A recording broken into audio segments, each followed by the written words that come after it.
ou Cendrillon, des affaires comme ça, très charmants. Là, c'est un petit peu comme ça que je vois ça.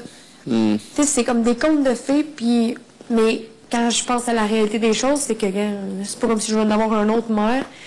Tu sais, dans un sens, oui, j'ai eu cette chance-là, mais c'est pas ma vraie mère, mais c'est sûr que, tu sais, je me contente et j'apprécie beaucoup.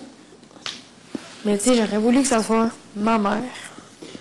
C'est un peu comme tous les enfants qui sont adoptés ou c'est pas vraiment le parent, mais c'est quelque part. Des fois, comme on dit, tu sais, c'est mieux un parent qui est pas nécessairement notre parent, mais qui fait mieux le travail. Ah non, c'est clair, mais c'est parce que qu'est-ce qui me dérange avec ça, c'est que je me dis, tu sais, c'est des sœurs, ces femmes-là. Tu comprends? Je me dis, crime, si ma tante est capable d'être comme ça, pourquoi ma mère était pas capable? Mais... Et puis là, je me dis, vu que j'ai passé beaucoup de temps avec ma mère, comme je dirais presque toute ma vie, tu sais, je me suis souvent posé la question comme, est-ce que c'est moi qui ai fait quelque chose comme... Mais d'habitude, une mère ne devrait pas adapter son comportement face à son enfant. Ben dans le oui, sens que, l'adapter, mais dans le sens de dire, tu sais, c'est pas la responsabilité de l'enfant à ce niveau. Ben exactement, il faut pas que tu blâmes pour ça, c'est pas toi. Ça. Bon, OK, on peut le dire que des fois, écoute, on a l'impression d'en parler à une norme de destruction massive, là, mais au-delà de ça... Merci, Seb. Ben non, je te niaise, tu sais bien que c'est pas vrai, là. Moi, j'aime ça les femmes fortes. Mais non, mais c'est sûr que, quand on me fait chier, là, non, je serai pas toute fine, puis, tu sais, non. Non, ben c'est ça. Puis, mais tu sais, dans le fond... Pour vrai, tu sais quoi, je vais te dire, ben franchement, j'ai tellement été fine, OK, quand on me traitait traité comme un morceau de marde, puis je suis restée là, puis je disais rien, tu sais, quand on me fait chier, quand on me pile ses pieds, j'ai plus le goût d'être fine. C'est ça. Une accumulation, tu comprends? J'ai plus le goût. Fait que, non, j'en mangerai pas de merde. Puis tu sais quoi, regarde, des jobs de bar, j'en ai eu plein. Parce que, non, c'est pas un bas, surtout dans un bar qui va me manquer de respect ou qui va me faire chier. Tu comprends? Comme, non, j'en trouverai un autre job.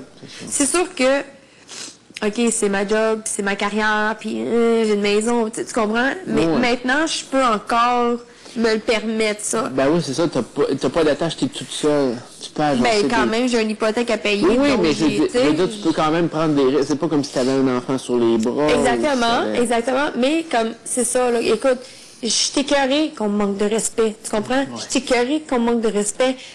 T'sais, en relation, je suis écœurée qu'on me dise qu'on m'aime, mais qu'on me fait du mal. T'sais, dans relation amoureuse, relation familiale, c'est ça l'affaire. Je suis écœurée. C'est ça mon truc. Fait que, tu sais, oui, des fois, ça peut faire comme si je m'en prends aux autres, puis je suis comme tu dis, tu sais, genre de...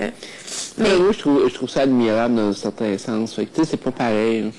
Moi, ouais, mais toi, t'es Seb, tu comprends? Il y a d'autres personnes qui sont comme, OK, c'est quoi son problème, elle? Tu sais, toi, c'est différent, là, ta perception, là. On peut s'entendre. Oui. Mais tu vois, comme tout ce que je raconte toi, les autres gens, ils savent pas ça. Fait qu'ils vont penser le pire, ils vont être comme, mais là, c'est ça, puis critiquer, puis regarde, je te parle de la merde que j'ai mangée toute ma vie, puis que là, tu le comprendre pourquoi que je te parle comme que je te parle quand tu m'as manqué de respect.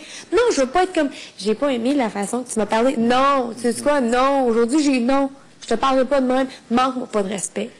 C'est comme ça. À la base, quand tu parles à quelqu'un, tu vois si la personne, même aux premiers abords, la façon dont la personne va te répondre, tu vas voir si c'est une personne qui a beaucoup vécu, qui a un gros vécu ou qui a un petit vécu.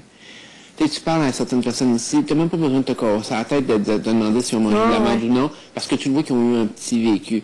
Ils n'en ont pas mangé de la misère, ils n'ont pas eu du trouble toute leur vie, ou ils n'ont pas...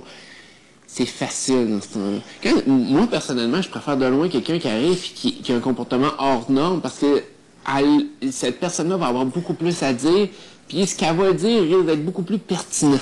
Ouais. Parce qu'elle a vécu. Elle a été capable de... Elle a passé des épreuves. Elle a vécu des choses qui n'étaient pas conventionnelles.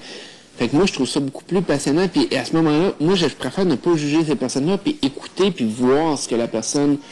Oui, mais toi, t'es plus ouvert, tu comprends? C'est comme, tu sais, je pointe au lit, mais je veux dire, il y a certaines personnes ici que non, ils prennent même pas ça en considération. C'est pas, peut-être cette personne-là a pas le même vécu que moi. Peut-être cette personne-là a vécu des choses très différentes. L'a pas eu aussi facile, non. Comme les